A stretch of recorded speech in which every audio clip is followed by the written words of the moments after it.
Православните христијани утре го одбележуваат еден од најтрагичните и најсвети празници, отсекувањето на глава на Свети Јован Крстител. Свети Јован Крстител, најголемиот пророк роден од жена, кој го поврзува Стариот и Новиот Завет, последен старозаветен пророк, кој го навестува Христовото доаѓање со зборовите: исправете ги стапките, патеките, зашто иде оној кој дојде да го спаси светот.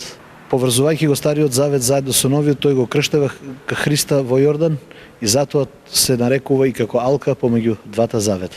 Овој ден се празнува со длабока духовна сериозност и строг пост, без мрсна храна, риба, масло, па дури и без продукти со црвена боја, кои потсетуваат на пролеаната крв на светителот. Отсекувањето на главата на Свети Јован Крстител е ден кога е строг пост, освен ако се падне во сабота или во недела, се разрешува на масло.